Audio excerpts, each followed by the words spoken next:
estáis? ¿Seguro?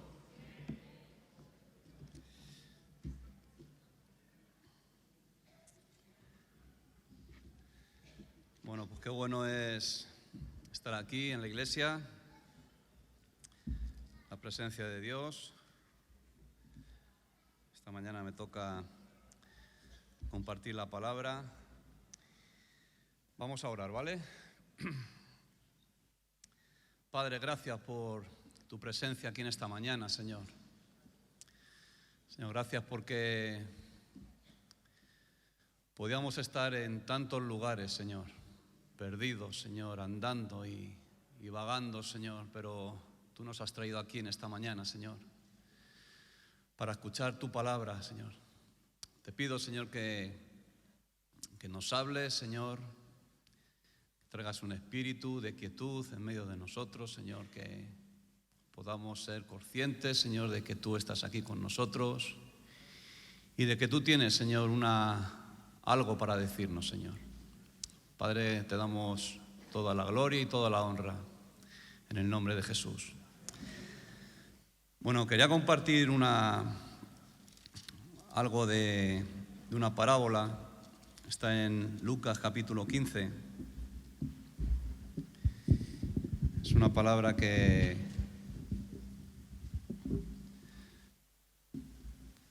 hemos oído, hemos leído, hemos escuchado tantos y tantos mensajes acerca de la parábola del hijo pródigo, ¿no? Está en Lucas capítulo 15, versículo del 11 al 32. No vamos a leerlo todo. Como he dicho, se han escrito muchos libros sobre este texto. Hemos escuchado muchos mensajes acerca de este pasaje. Yo creo que si preguntáramos a cada uno de vosotros, seguramente me diríais que es la parábola, ¿no? O la historia que mejor conocemos o que mejor entendemos, pero creo que cada parábola, cada historia que cuenta Jesús casi siempre tiene un mensaje oculto, ¿no? Podemos decir esto: conocemos perfectamente la historia, la entendemos, pero siempre Jesús tiene algo que enseñarnos, ¿no? Siempre tiene algo escondido, ¿no? En una ocasión le preguntaron a Jesús: ¿por qué les hablas en parábolas? Y Jesús respondió: porque viendo no ven y oyendo no oyen ni entienden, ¿no? En esta mañana traigo una palabra que creo que es para todo el cuerpo de Cristo, para todos los que estamos aquí, tanto a los hermanos menores como el hijo pródigo y como a los hermanos mayores, ¿no? Aquellos que siempre están en la casa del Padre, ¿no? Y yo creo firmemente que la Biblia puede enseñarnos algo diferente. ¿Amén? ¿Quién cree que la Biblia puede enseñarnos algo oculto, algo diferente, algo que está escondido, algo que hasta este momento pensábamos que conocíamos perfectamente esta historia, pero siempre hay algo detrás, ¿no? Hay algo que puede edificar a nuestra vida, ¿no? El versículo 11, Jesús empieza diciendo: un hombre tenía 2 hijos. Voy a hacerte una pregunta: ¿a qué hijo nos gustaría parecernos? Seguramente, entendiendo la parábola, diríamos, pues no tanto a ninguno, pero es la historia del hijo pródigo. Hay solamente 2 hermanos.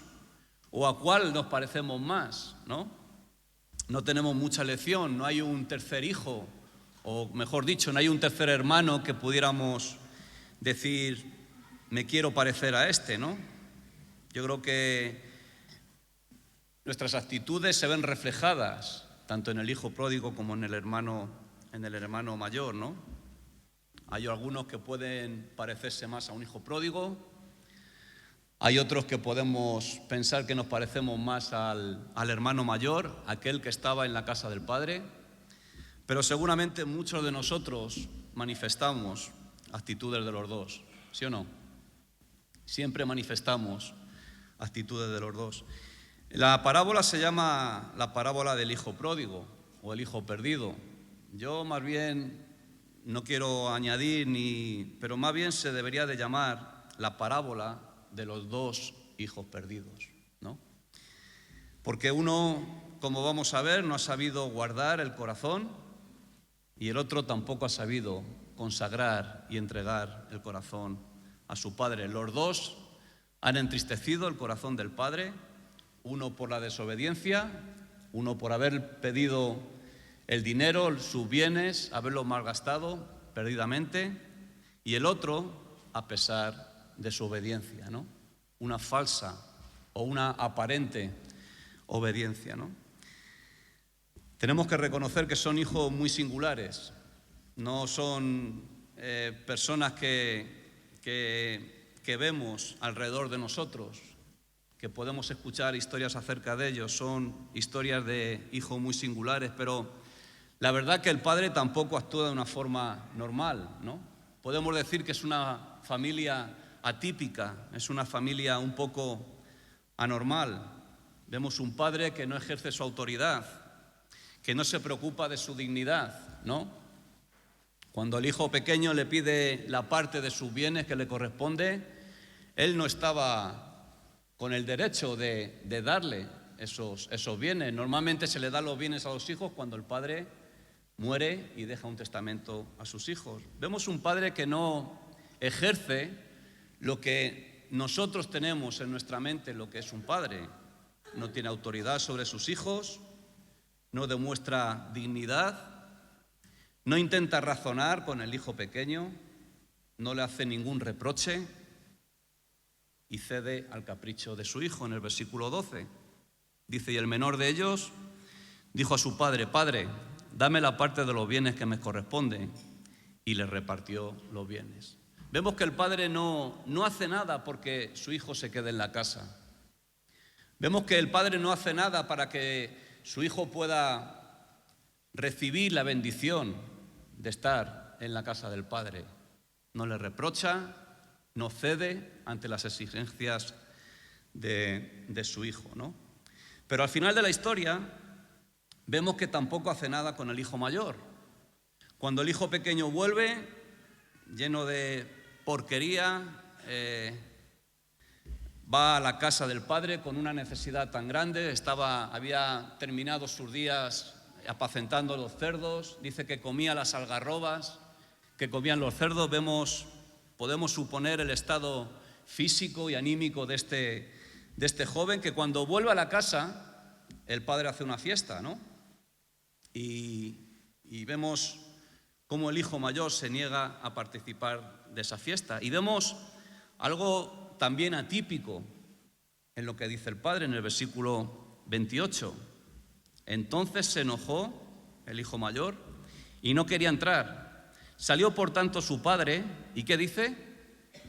Y le rogaba que entrase. No es una actitud normal de un padre ante su hijo. Un padre normal hubiera dicho la necesidad que tiene que entrar en la fiesta, ¿no? O por lo menos darle a entender de que su hijo estaba perdido y que había vuelto a la casa, que era un tiempo especial para participar de la fiesta, de recibir al hijo menor. ¿Pero qué dice? Que el padre le rogaba que entrase. Seguramente diríamos que este padre no ha educado bien a sus hijos, ¿no? Ahora, esta parábola no habla de un padre y un hogar terrenal. Esta historia, esta parábola no está hablando de una familia común y corriente como la que hemos podido tener nosotros, o nuestros hermanos, o nuestros padres. Estamos hablando de una familia atípica, estamos hablando de una historia ficticia, ¿no? Una historia que Jesús comentaba por parábolas para que la gente pudiera entender, ¿no?, su mensaje, las perlas que estaban escondidas detrás de cada palabra que salía de la boca de Jesús.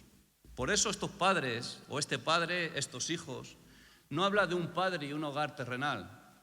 nos está hablando de un padre y un hogar celestial, ¿no? En 2 Corintios capítulo 5, versículo 19, si me acompañáis. 2 Corintios capítulo 5, versículo 19.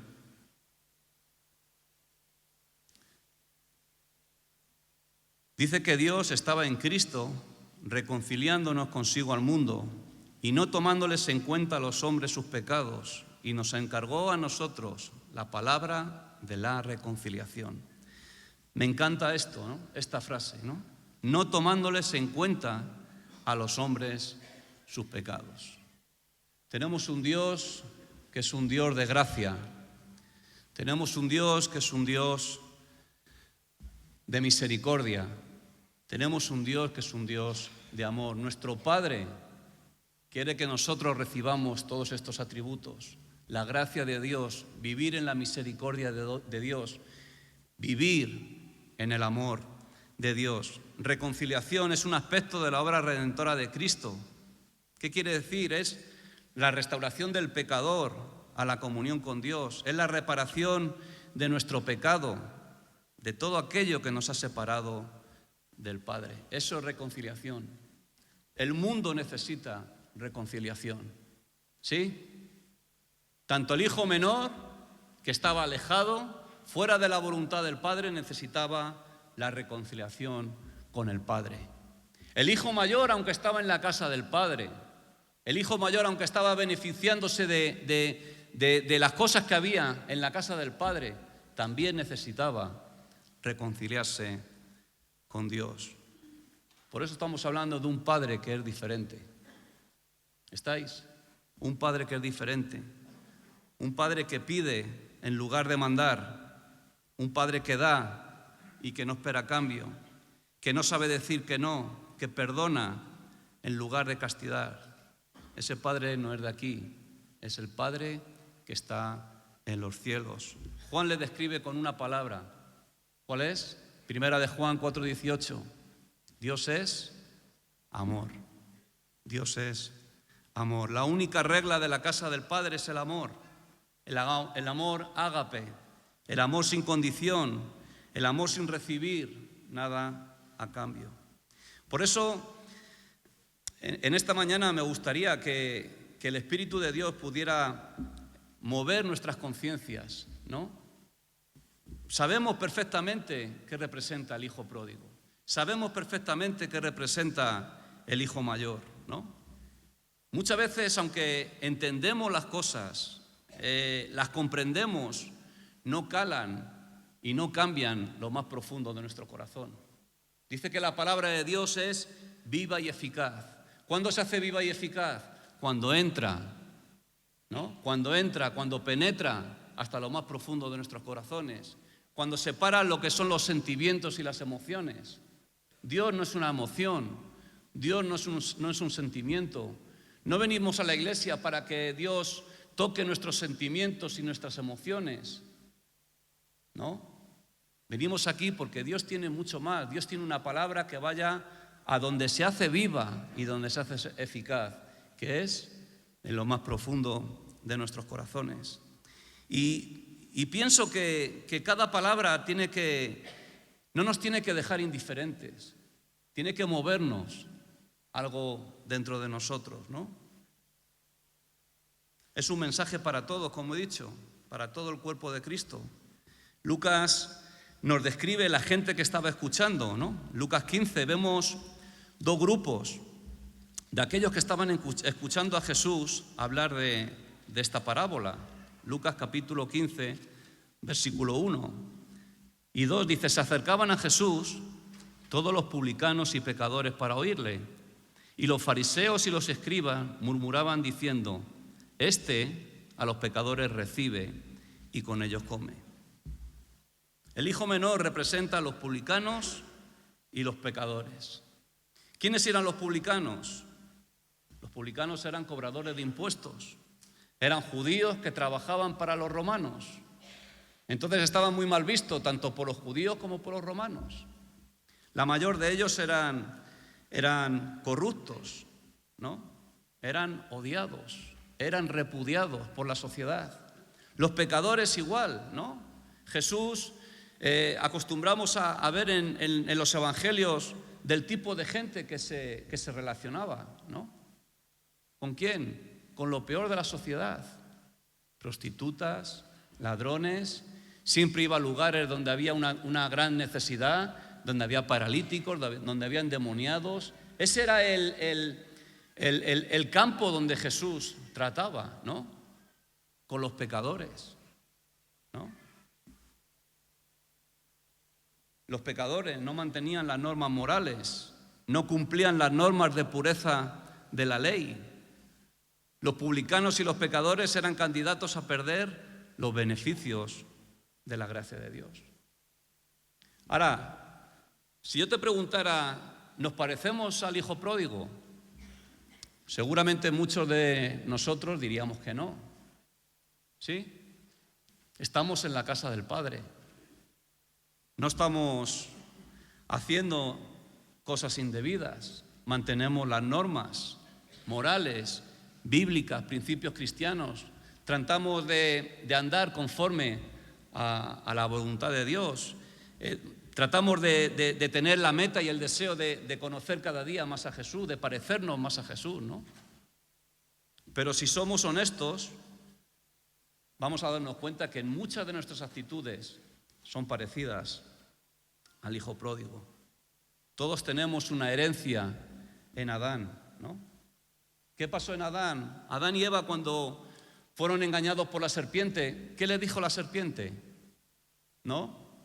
Dios le dijo, mira, podéis estar en el huerto, podéis comer de todos los árboles, ¿no? La creación, Adán y Eva, hablaban o escuchaban la voz audible de Dios. La Biblia dice que andaban con Dios, no necesitaban de nada. Era un lugar perfecto, era el Edén. Oír la voz de Dios de una forma audible, caminar con Dios, ¿no?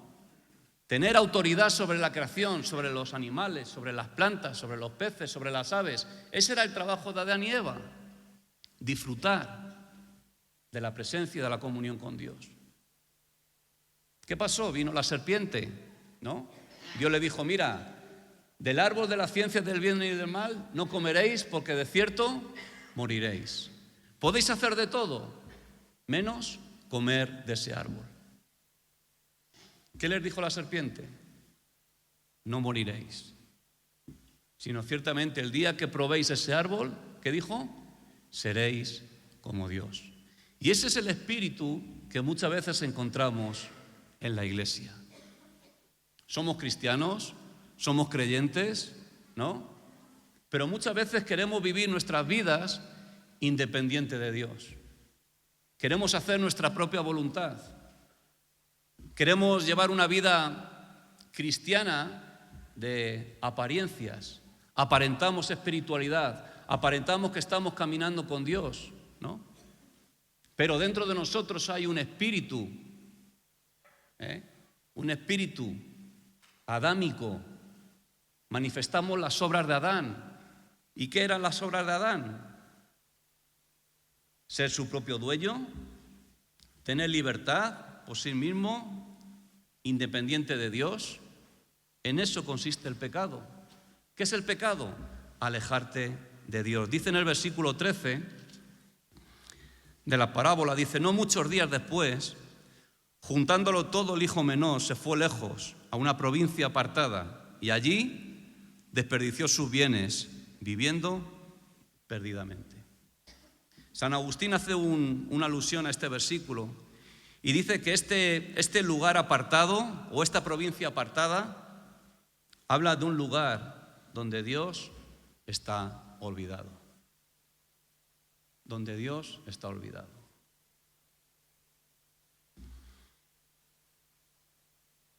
Tenemos que reconocer que en la casa del Padre hay una serie de normas. Y me llama mucho la atención que la mayor cualidad de Jesús, ¿cuál era? ¿Cuál era la mayor cualidad de Jesús? Para mí la mayor cualidad, y es la que muchas veces nos falta a la gente de la iglesia como creyentes es la humildad. ¿Cuál fue la primera bienaventuranza? El primer mensaje que dio Jesús a las multitudes, ¿no?, en el Sermón del Monte. No es casualidad que la primera bienaventuranza tocara acerca de esto, porque es esencial. ¿Qué dijo? Bienaventurados los pobres de espíritu, porque de ellos es el reino de los cielos. ¿A qué se refiere esto? ¿Qué se refiere a los pobres? ¿No tener dinero? ¿Es ir con pantalones rotos? Los pobres en espíritu es ser humildes, es tener una dependencia de Dios, depender de Dios. Y ese es el espíritu que muchas veces opera en nosotros, tristemente. Queremos hacer las cosas a nuestra manera, queremos vivir las cosas a nuestra manera. Escuchamos la palabra obediencia y nos cuesta. Escuchamos la palabra sacrificio y nos cuesta. Escuchamos la palabra humillación y nos cuesta, ¿no? Y creo que en el paquete, en el Evangelio, va incluido todo. Nos gusta el amor de Dios, nos gusta escuchar el perdón de Dios, nos gusta escuchar que Dios nos ama, ¿no?, que ha dado a su Hijo Jesucristo a morir por cada uno de nosotros. Pero no nos gusta escuchar la cruz.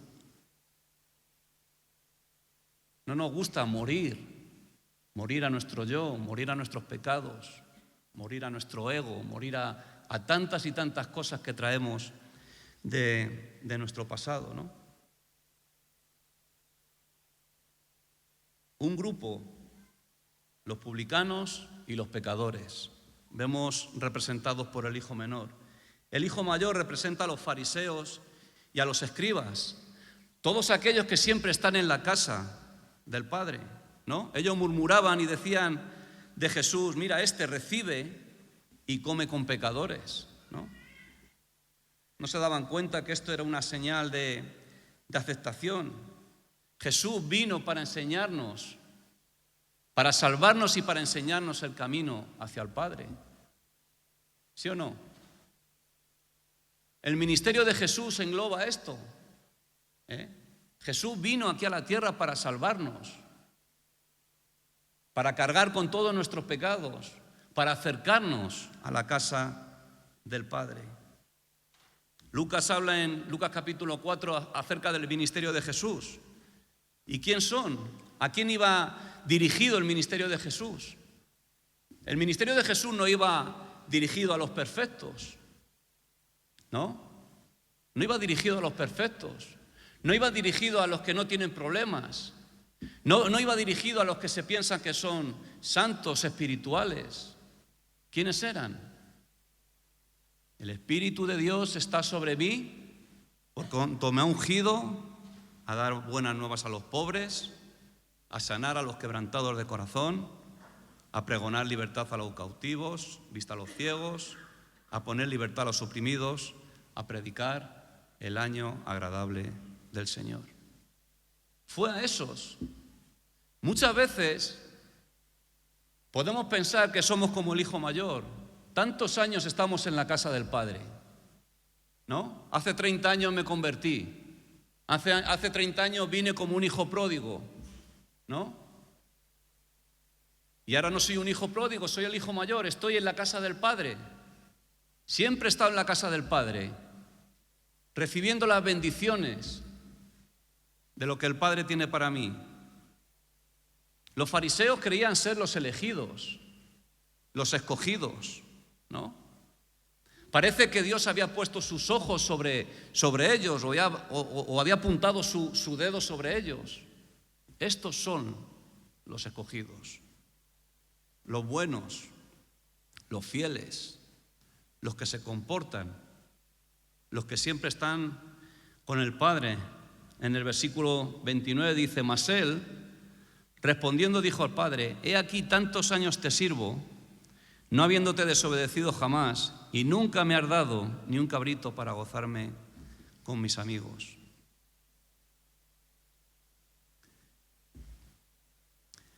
Jesús habla en el libro de Apocalipsis el mensaje a las 7 iglesias y dice a la iglesia de Éfeso: yo conozco tus obras, Conozco tu paciencia, pero tiene un reproche. ¿Cuál era el reproche? Que has dejado tu primer amor.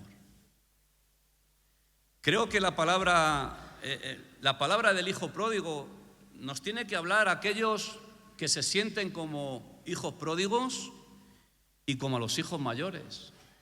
Hijos que luchan por no quedarse en la casa del padre. Hijos que quieren libertad, falsa libertad o libertinaje, o vivir conforme a su voluntad. Pero creo que también es una palabra o parábola que quiere hablar a los que están en la casa del Padre. No es suficiente conocer la doctrina. No es suficiente obedecer algunos de sus mandamientos, ¿no? Somos expertos en quejarnos, en criticar, en acusar, en pensar que solo tenemos la gracia de Dios. Solo nosotros tenemos la gracia de Dios. Tenemos de uno y tenemos del otro. Uno no obedece al Padre, el otro no ama a su hermano. ¿Qué dice la Biblia? ¿Cómo podemos amar a Dios si no le vemos? ¿No? Tenemos que amar a todos. Amarás a Dios sobre todas las cosas, y a nosotros y al prójimo como a nosotros mismos. Uno no obedeció al Padre, el otro no ama a su hermano. ¿Cuántos hay aquí que nos cuesta obedecer al Padre? Hay muchos. Pensaba que había menos. ¿Cuánto nos gusta hacer nuestra propia voluntad? ¿Cuánto nos gusta hacer lo que nos dé la gana, lo que no nos incomode, ¿no? Como he dicho antes, sacrificio, obediencia, ser humildes, la cruz, morir.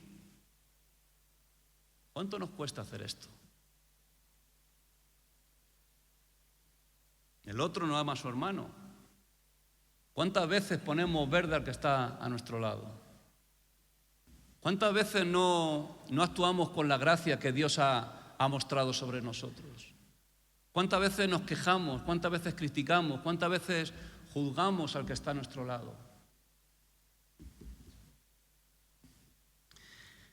La historia no sabemos cómo termina. No sabemos si el hijo menor perseveró en la casa de su padre. No sabemos si luego volvió otra vez a las andadas, al mundo, a seguir viviendo perdidamente. Tampoco sabemos si el hijo mayor se libró de ese espíritu de hipocresía, de ese espíritu de juzgar a los demás. No sabemos si se reconcilió con su hermano. No sabemos nada. Tampoco sabemos si el padre pudo disfrutar sintiéndose correspondido por el amor de sus hijos. La parábola termina aquí. No sabemos lo que ocurrió. Muchas veces sabemos lo que ocurre a muchos de los que están a nuestro alrededor. Los hijos pródigos vuelven, vuelven y vuelven y vuelven y se van y se van. No están a gusto en la casa del Padre. Y creo que necesitamos una revelación de lo que es la casa del Padre. En la casa del Padre estamos bien. En la casa del Padre es lo que necesitamos. Necesitamos descanso. Necesitamos vivir en la presencia de Jesús. Y muchas veces para eso necesitamos una revelación. Algo que nos encienda, algo que nos hable a lo más profundo de nuestro corazón. Saber cuál es nuestra necesidad, saber qué es lo que tenemos dentro. Yo muchas veces me entristezco por gente que entra, que sale, que entra, que sale. Hijos pródigos vuelven y se van, vuelven y se van. Señor, tócales, tócales. Tantas y tantas veces como Dios me toca a mí. Yo entré muchas veces a Betel, yo fui como un hijo pródigo. Entraba y salía hasta que Dios, por su gracia, un día me tocó. Y decidí quedarme en la casa del Padre. ¿Estáis?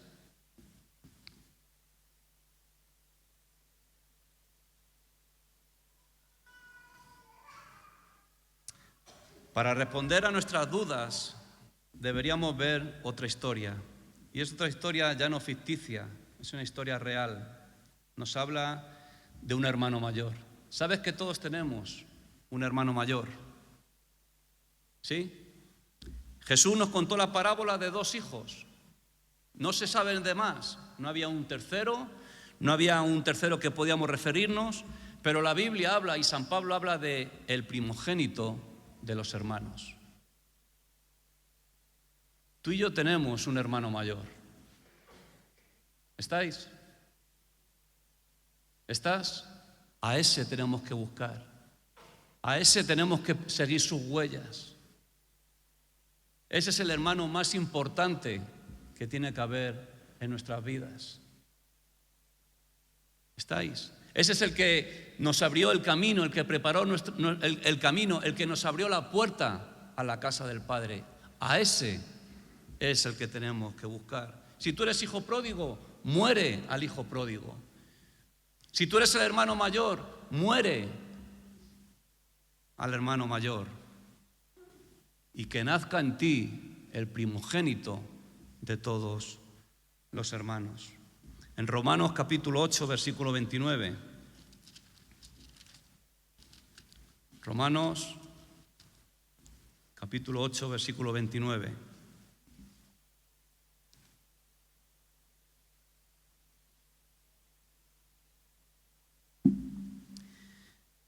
Dice, porque lo que antes conoció, también lo predestinó para que fuesen hechos conforme a la imagen de su Hijo, para que Él sea el primogénito entre muchos hermanos. San Pablo habla de Jesús como el primogénito de muchos hermanos. Habla también de ser el primogénito de los muertos, el primogénito de la creación, ¿no? Gracias a Dios que nos dio la posibilidad de conocer a este hermano mayor, a seguir sus huellas. Y vamos a ver una historia que está al revés, ¿no?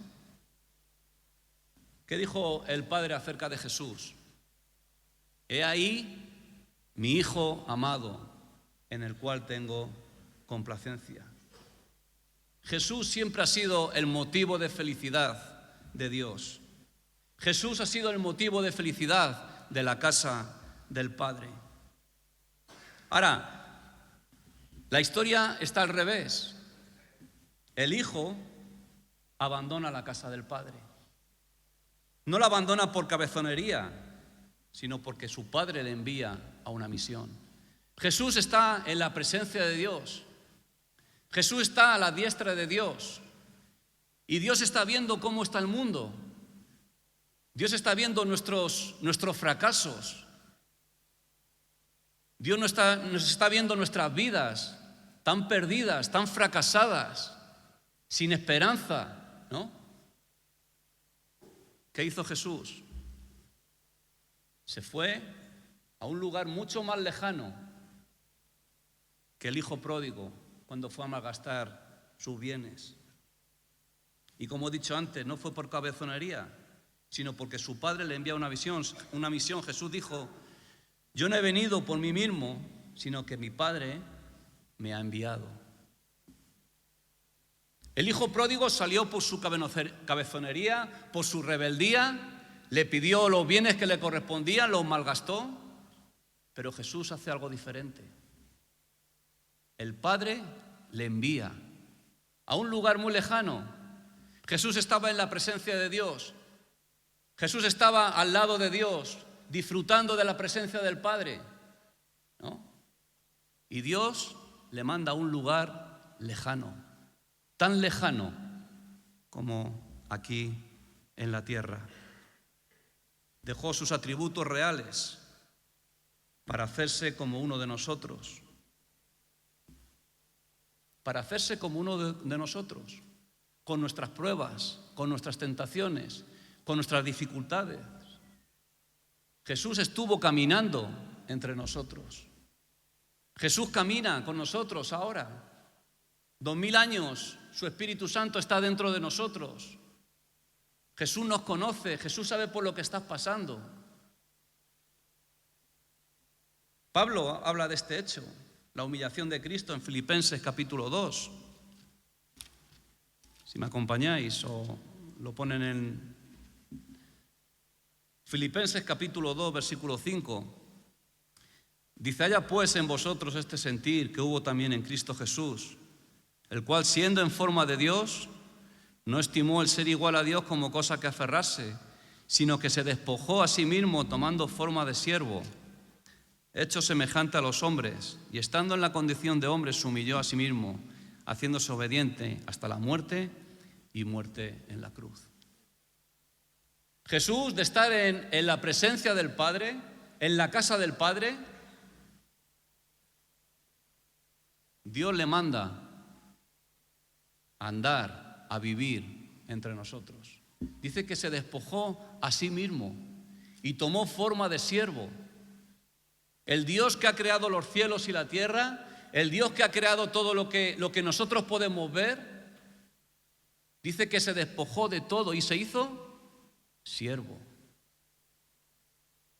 ¿Esto no te mueve? Si no nos mueve esto, tenemos un problema. Si no te mueve que el Dios que, como he dicho, creó todo, manda a su Hijo Jesucristo a morir por cada uno de nosotros, vive en nuestro corazón, tan grande, tan grande, tan grande, se hace tan pequeño que mora en nuestro corazón y se hace en forma de siervo. Esto tiene que cambiar nuestras vidas. Si esto es una revelación para ti, no vas a ser el mismo. Dios confió nuestra salvación en el primogénito de sus hermanos. Juan 3:16, de tal manera amó Dios al mundo que dio a su Hijo Jesucristo para morir por cada uno de nosotros. El unigénito, lo más preciado para Él, lo precioso, su Hijo amado en el cual tenía complacencia, lo mandó a la tierra, lo mandó entre nosotros a morir, ¿no? Y darnos acceso al Padre. Jesús dijo: la voluntad de mi Padre que está en los cielos es que ninguno de estos pequeños se pierda. El primogénito, Jesús, no vivió entre cerdos, no comió la comida de ellos. Lo suyo fue peor. Nos echamos las manos a la cabeza cuando hablamos del hijo pródigo, un judío cuidando animales inmundos. Eso es lo más bajo. No hay mayor degradación que todo eso, que un judío pueda estar cuidando cerdos. Mucho peor es comer la comida de los cerdos. Pero sabes que Jesús, lo suyo fue mucho peor. Lo suyo no tiene comparación a lo que pasó con el hijo pródigo. Pablo en 2 Corintios 5:21 dice: al que no conoció pecado, por nosotros se hizo pecado, para que nosotros fuésemos hechos justicia en él. Al que no conoció pecado, por nosotros, por ti y por mí, se hizo pecado.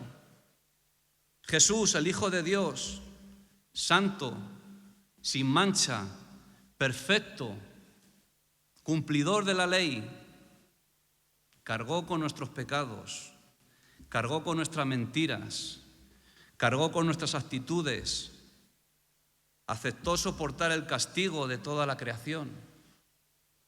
Todo eso lo hizo Jesús por ti y lo hizo por mí. ¿Estás conmigo? En Getsemaní significa prensa. Jesús fue prensado de la misma manera que una aceituna es prensada por los rodillos de piedra. La misma manera Jesús fue prensado. La esencia de la aceituna, ¿qué es? El aceite. El labrador que planta los olivos solamente tiene en su mente una cosa: el aceite. Y trabaja para ello, ¿no? ¿Por qué? Porque quiere lo más preciado, la esencia de todo eso que es el aceite. ¿Qué fue lo que salió de Jesús? Jesús fue prensado. Jesús fue llevado hasta el límite, ¿no? ¿Para qué? Para que saliera la esencia de Él, lo mejor de Él. Fue traicionado por sus discípulos. Fue escupido. Se burlaron de Él. Fue crucificado, la peor muerte de la cruz. La peor muerte que había, donde morían asesinos y violadores y lo peor, ¿no? Pero lo peor de todo no fue eso. Fue el abandono del Padre. Las famosas palabras que dijo Jesús: Dios mío, ¿por qué me has desamparado? ¿Qué diferencia con el padre del hijo pródigo, verdad? ¿Qué hacía el hijo pródigo cada día?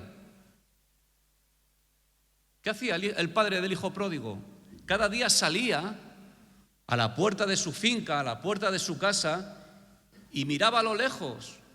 Quizás había un monte o había una torre o algo había. Él se subía a esa torre, se subía a un monte para ver si su hijo venía. Cada día salía a ver si su hijo pródigo volvía. Qué diferencia, ¿verdad? Lo de Jesús fue mucho peor. No solamente fue dejado por sus discípulos, no solamente fue injuriado, como he dicho, burlado, sino que el Padre le abandonó. Aquel Padre que le había mandado a una visión, le había abandonado. Ese es el hermano que tenemos que buscar.